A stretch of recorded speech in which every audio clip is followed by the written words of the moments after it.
Good morning प्यारे बच्चों। आज हम लोग डिस्कस करने जा रहे हैं इलेक्ट्रोस्टैटिक्स का थर्ड पार्ट, जो कि प्रदीप के अकॉर्डिंग थर्ड पार्ट बनता है। नाम है इलेक्ट्रोस्टैटिक पोटेंशियल। बेटा, जब मैंने चैप्टर की स्टार्टिंग की थी तब मैंने ये बोला था कि हम इलेक्ट्रोस्टैटिक्स के अंदर चार्ज की प्रॉपर्टीज के बारे में डिस्कस करेंगे, जो कि हम लोग डिस्कस कर चुके हैं। चार्ज के कारण फोर्स और चार्जेस के बीच में फोर्स कितनी होगी उसके बारे में डिस्कस करेंगे, जो कि हम लोग कूलम्स लॉ वगैरह के अंदर सारा कुछ डिस्कस कर चुके हैं। फिर हम लोगों ने बात की थी कि हम लोग चार्ज की फील्ड के बारे में डिस्कस करेंगे, जो कि हम लोगों ने फील्ड के बारे में डिस्कस किया। डाइपोल के बारे में भी डिस्कस कर लिया था, डाइपोल की फील्ड के बारे में डिस्कस कर लिया था। और मैंने फिर कहा था कि हम लोग चार्ज के कारण पोटेंशियल या चार्जेस के पोटेंशियल के बारे में भी डिस्कस करेंगे। तो आज ये हमारा जो यूनिट है वो स्टार्ट होगा इलेक्ट्रोस्टैटिक पोटेंशियल, जो कि चार्जेस के पोटेंशियल के बारे में हम लोग डिस्कस करने जा रहे हैं। बेटा देखिए, पोटेंशियल वर्ड से हम लोग क्या समझते हैं। वर्ड टू वर्ड अगर बात को समझोगे तब आप लोगों को इजीली सारा का सारा पोर्शन समझ में आ जाएगा, कोई भी दिक्कत नहीं है। ठीक है, पोटेंशियल का बेसिक मीनिंग क्या है बेटा? एनर्जी। और एनर्जी क्या होती है? Work done. मतलब हम लोग को वर्क डन निकालना है। ठीक है, नेट जो हमारी बात है वो हम लोगों ने क्या करना है? वर्क डन फाइंड आउट करना है। चलिए हम लोग फाइंड आउट करते हैं। मैं इस चैप्टर को, जो कि इलेक्ट्रोस्टैटिक पोटेंशियल है, सिर्फ इस एक डेफिनेशन को समझाने के लिए मैं पहले आपको 4 डेफिनेशन समझाऊंगा। वो 4 डेफिनेशन अगर आपको समझ में आ जाती है फिर आप इस चैप्टर को पकड़ सकते हो, इस चैप्टर को आप लोग समझ सकते हो। वरना आप लोग के समझ में नहीं आएगा। तो ध्यान से A to Z जो मैं डेफिनेशन समझा रहा हूं वो साथ साथ समझते रहिए। देखिए, पहली डेफिनेशन क्या है? Electrostatics potential energy difference. Energy तो पता लग गया, पोटेंशियल एनर्जी मतलब वर्क डन तो फाइंड आउट करना है। इलेक्ट्रोस्टैटिक्स मतलब रुके हुए चार्ज के कारण, मतलब उसकी फील्ड भी होगी, किसी फील्ड के कारण हमें पोटेंशियल एनर्जी फाइंड आउट करनी है। डिफरेंस कहां आता है? जब दो चीजों की बात हो, यही बात है ना, मतलब 2 पॉइंट्स की हम लोग बात करेंगे, वहां हम लोग को एनर्जी डिफरेंस फाइंड आउट करना है। डायग्राम समझिए, कोई स्टैटिक चार्ज है जिसके कारण ये फील्ड है। ठीक है, इस फील्ड के अंदर 2 पॉइंट है, ए पॉइंट और बी पॉइंट। ठीक है, कोई टेस्ट चार्ज क्यू नोट है जिसको मैं पॉइंट ए से बी में लेके आना चाहता हूं, ए से बी की तरफ लेके आना चाहता हूं, तो मुझे वर्क डन करना पड़ेगा। ऑब्वियस सी बात है। क्यों? क्योंकि मैं फोर्स के अगेंस्ट, क्योंकि देखिए मान लीजिए ये भी पॉजिटिव है और टेस्ट चार्ज भी पॉजिटिव है, तो मैं फोर्स के अगेंस्ट वर्क डन करवा रहा हूं, क्योंकि मुझे उसको धकेलना है। फोर्स के अगेंस्ट डिस्प्लेसमेंट करवानी है तो वर्क डन होगा। ठीक है, तो वर्क डन कितना होगा? देखिए, वर्क डन कितना होगा? एक्सटर्नल फोर्स के साथ डिस्प्लेसमेंट की डॉट प्रोडक्ट। कहां से कहां तक? ए से लेकर बी तक। बस सिंपल सी बात है। ये वर्क डन किस तरह से स्टोर हो जाएगा? पोटेंशियल एनर्जी डिफरेंस की तरह। क्यों? क्योंकि हम लोग 2 पॉइंट्स की बात कर रहे हैं, ए से बी तक की बात कर रहे हैं, यही बात है। ठीक है, अब देखिए एक्सटर्नल जो फोर्स लग रही है, ठीक है, जो ये चार्ज फोर्स लगा रहा होगा उसके अपोजिट लगा रहा होगा, वो बाहर की तरफ धकेलना चाहेगा। हम अंदर ले जाना चाहते हैं एक्सटर्नल फोर्स की हेल्प से, और चार्ज चाहता है कि वो उसको धकेल दे। ठीक है, इतनी सी बात है। मतलब फोर्स क्या हो जाएगी? Equal and opposite. तो अपोजिट के लिए हम लोग क्या करेंगे? माइनस का निशान लगा देंगे। बाकी सारा सेम, ए से बी। ये फोर्स कौन लगा रहा है? ये फोर्स लगा रहा है इलेक्ट्रोस्टैटिक फोर्स इनटू डिस्प्लेसमेंट।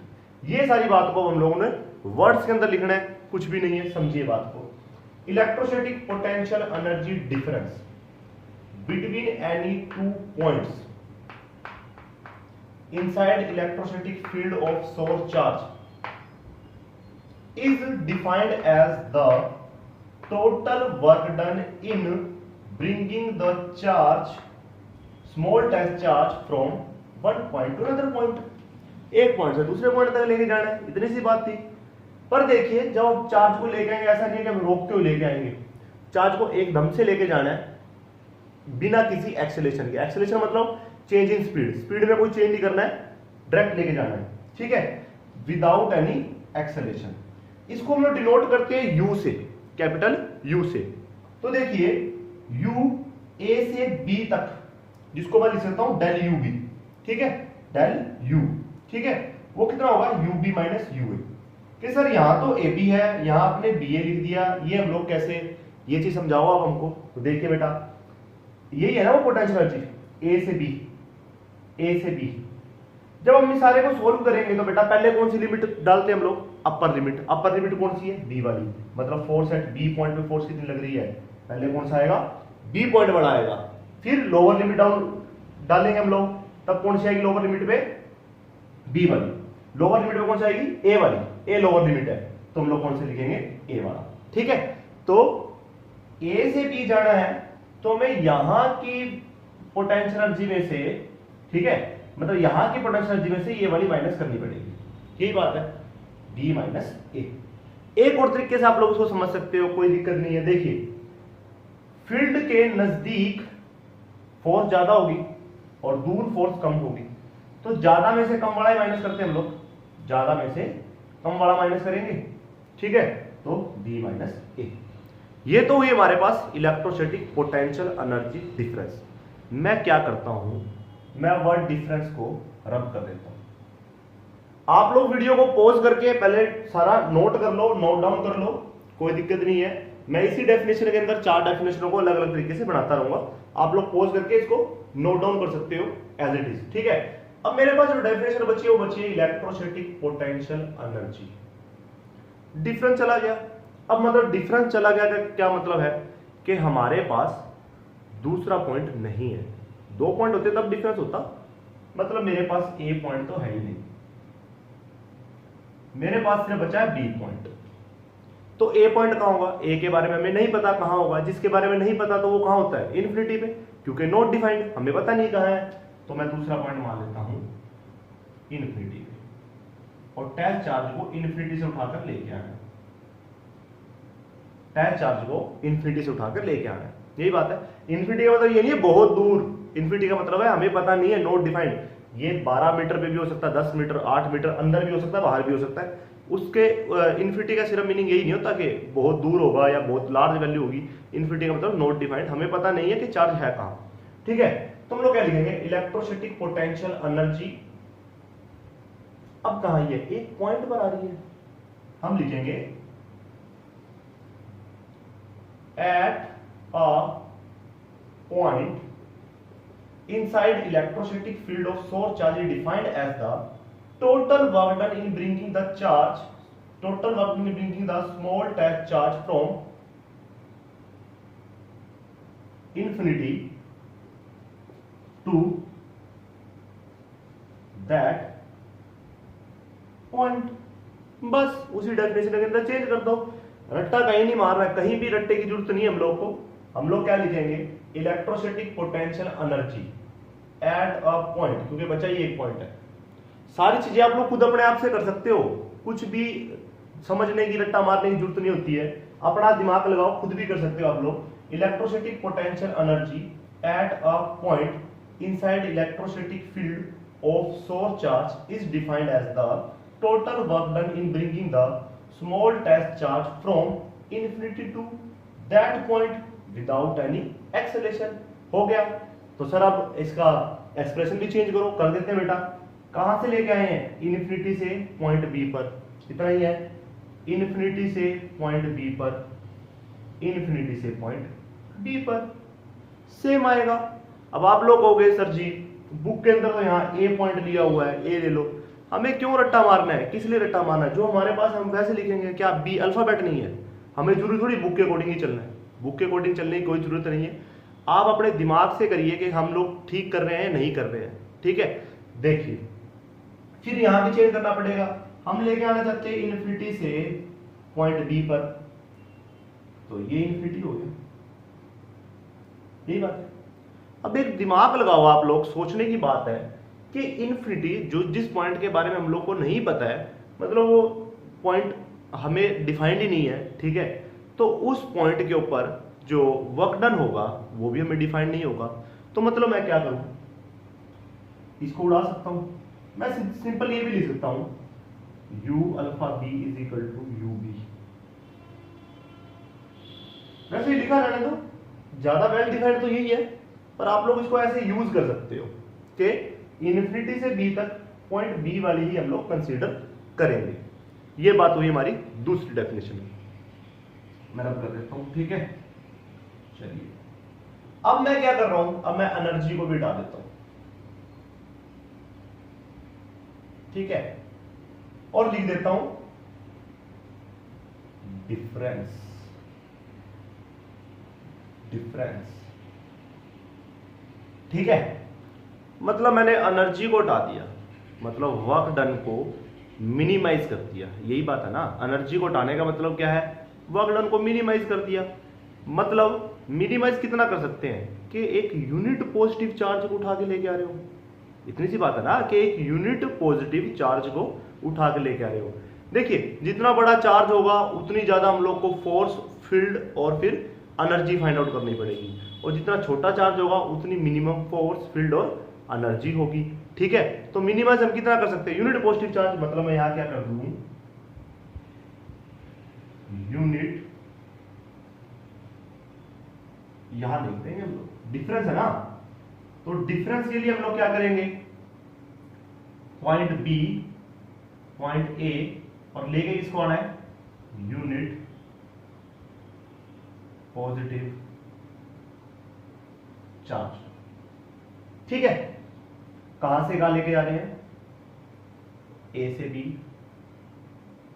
ए से बी और ए से बी। एक बात ध्यान दो, यूनिट पॉजिटिव चार्ज को लेके आना है, मतलब हमें पर यूनिट चार्ज की बात कर रहे हैं, पर यूनिट चार्ज की बात कर रहे हैं, मतलब मैं इसको सारे को क्यू नोट से डिवाइड कर दूं, यूनिट पॉजिटिव चार्ज से डिवाइड कर दूं, डिवाइड कर दूं और डिवाइड कर दूं।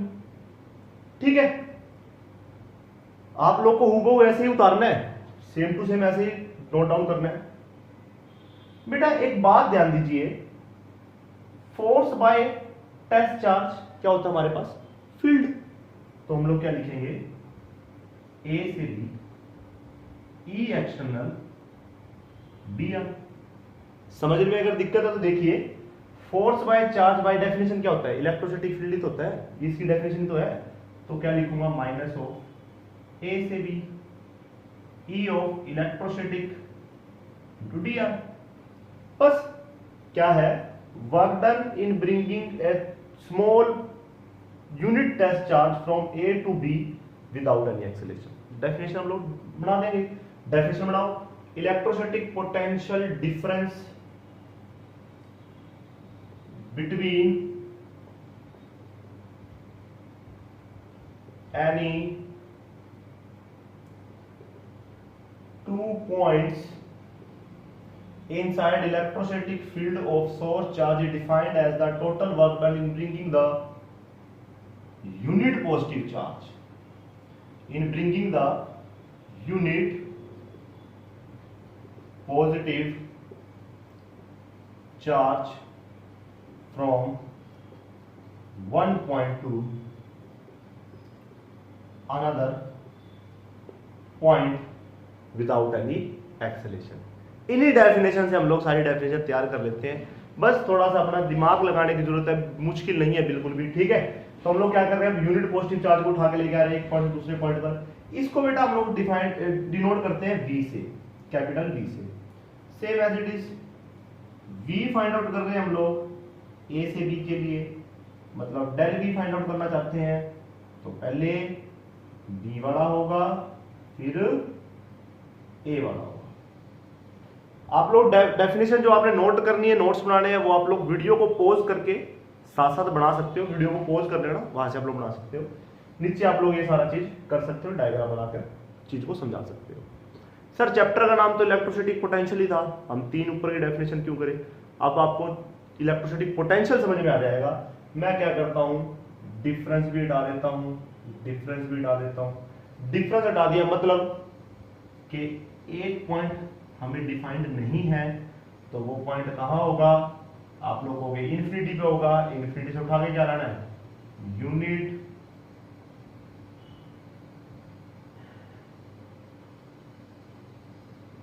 इन्फिनिटी से क्या लेके आना है, unit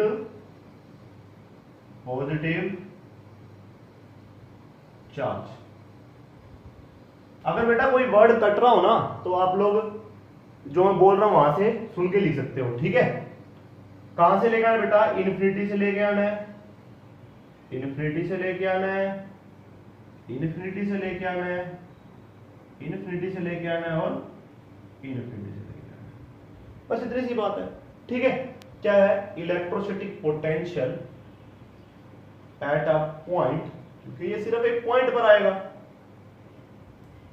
at a point inside electrostatic field of source charge is defined as the total work done in bringing the unit positive charge from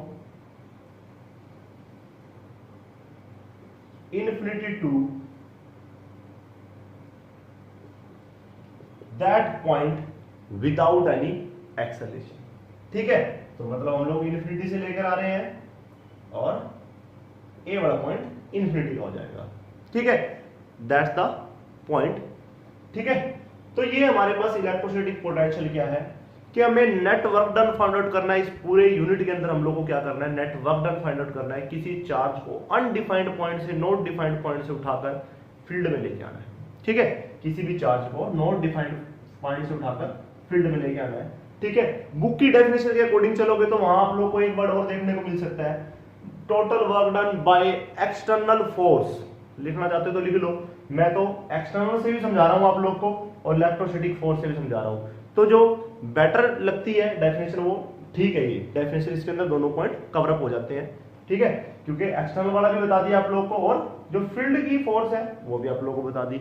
आप लोग को खुद को ये समझ आनी चाहिए कि हाँ चीज हम लोग ठीक कर रहे हैं। ठीक है, तो ये हुआ हमारे पास इलेक्ट्रोस्टैटिक पोटेंशियल के बारे में, जो कि हम इस चैप्टर के अंदर क्या डिस्कस करेंगे, net work done find out करेंगे अनडिफाइंड पॉइंट से डिफाइंड पॉइंट के अंदर डिफाइंड पॉइंट तक लेके आने में कितना वर्क डन करना पड़ता है।